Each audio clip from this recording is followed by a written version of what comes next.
Imagine your aunt went missing and her body was found weeks later. A woman whose body was found in a septic tank. A British soldier suspected of killing 21-year-old Agnes Wanjiru.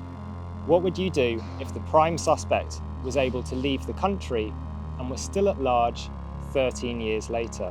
Would you keep campaigning for justice, even if it meant standing up to a foreign army that once occupied your country? I'm joined now by someone who's done just that.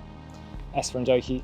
Nice to see you again. We first met a few years ago when I was in Kenya, and you've come to London this week to campaign for justice for your aunt. Can you tell us about who she was? She was like an elder sister to me because she used to take care of us when my mom was away. She was an extrovert, jovial. Everyone wanted to hang around with Agnes. Even our house used to be full packed of her friends. What do you know about what happened on the night she went missing? She was last seen in the company of the British soldiers, and Nanyuki is known for the presence of the British soldiers there because they have their barracks there. And it's unfortunate that after she went missing 2 months, that's when we discovered that the body had been discovered in the hotel septic tank. It was disposed there. The perpetrator who killed Agnes went ahead to joke with the friends. He posted a picture of him outside the hotel, said, "If you know, you know." And the others had joined saying, laughing. Others say, someone said septic tank, and others sent an emoji of a child crying at the grave, showing that they knew what had happened. They knew even Agnes had a child.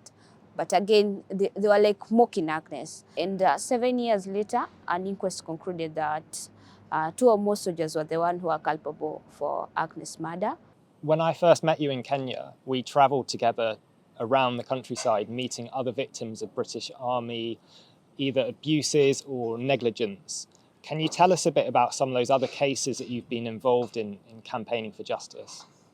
So many cases have come to light, and it's painful and heartbreaking, especially meeting victims, especially of those cold cases. And you always feel sorry for them because those cases are dead. Yet, at the time, there was evidence and everything, but the government has totally refused to do something about those cases. And that's why I'm here. A few years after your aunt was murdered, there was a boy not far from where you grew up who was playing football, I think, and he picked up a shiny object, took it home and it exploded, and he lost both his arms. It was quite a long drive out into the countryside, wasn't it? Lived in a very remote area. We met him and his father. It's called Lisoka. It's terrible. I think hearing all those stories always makes me feel sad, and even that knowing very well what Agnes went through. And we don't know yet what will happen with the extradition proceedings, but an argument people often use when they face extradition is they say the prison conditions in that country are much worse. They're below UK standards, and it would be a breach of their human rights if they're sent to prison in those conditions. What would you say if that comes up in your aunt's case? If he didn't want to be prisoned in Kenya, he should not have murdered Agnes. So what he did, he should face the same. We don't care if our status of our prison, how they look like. You committed a crime. That's where our criminals end up. You are not special. Go there and you live with them. At least you learn as a lesson. Yeah. There's a lot of people in the UK who think that it's unfair for people who were in the British Army to be prosecuted for things that they did at the time. We're doing our job and doing it properly, but still persecuted for it now. Risk your life to make other things better and then get persecuted 30, 40 years later. Doesn't make sense. And they say it's actually too easy for lawyers to come after former British soldiers. Do you agree with that? That's stupid. I mean, when they say that, because even though they protected the country, they killed. They didn't protect our life. They killed her life. So what do you do with that?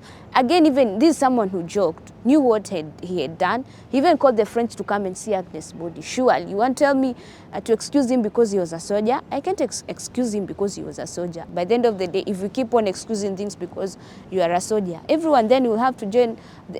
You have to join the army so that you can be immune. Yeah, for sure. That should not be an excuse. Keir Starmer says that Britain's armed forces personnel are the finest men and women in the world. Do you agree with the Prime Minister? I don't think so. They are not. Maybe some, but looking at what's happened to Agnes and other stories I hear from other victims, I don't think they're finest. Because if they're finest, they should read as a role model. And also, the role of a soldier is to protect. But when they are killing, I don't think they are protecting anyone. Yeah.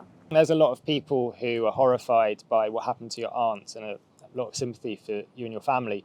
But they might think that the soldier alleged to have committed the murder is just a bad apple. It's not true, because it's not the only case. There are also some other cases, even cold cases of murder, rape, mixed race children. There are so many things. I don't think so it's only one apple. I think it's an issue with the British Army, and I'm also here to see how the Labour government will correct the internal systems of the army, because I believe if they serve us justice and they don't correct the internal systems of the army, which are helping these boys to get away with crime, I don't think we are solving anything here. They should know that we are a sovereign country and we have also the laws applies there. Do you think Kenya is really a sovereign country though? Because thousands of British soldiers from the former colonial power are still able to come there and train, use lots of Kenyan land. Is it really independent? I don't think so. Kenya we are independent after more than 60 years, because neocolonialism is still there, because it's not that our government didn't know such a crime had been committed. They even enabled it, because they never took any action until the pressure, like the press pressure and the public pressure. But don't you think if the British Army wasn't in Kenya and in the particular town where you grew up, Njoki, that there'd be a big impact on the local economy, a lot of jobs would be lost if the British Army wasn't there? It will not be a big impact, because they are causing more harm than doing good things. Again, why are they training in Kenya? I think London is a safe place. They should be training here. Yeah, because I don't think we have a Kenyan military here. We don't have. So let them come back home. Kenya, of course, isn't the only country where the British Army still has training grounds or even bases. They have a similar situation in Belize, a former colony in the Caribbean.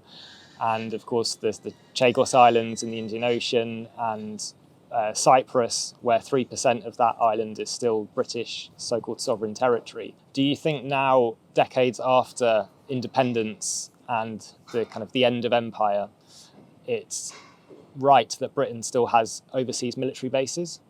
I don't think it is right, because for sure, them training in foreign countries, I don't think they benefit, because I don't think they are just doing it for their country, not for the host country.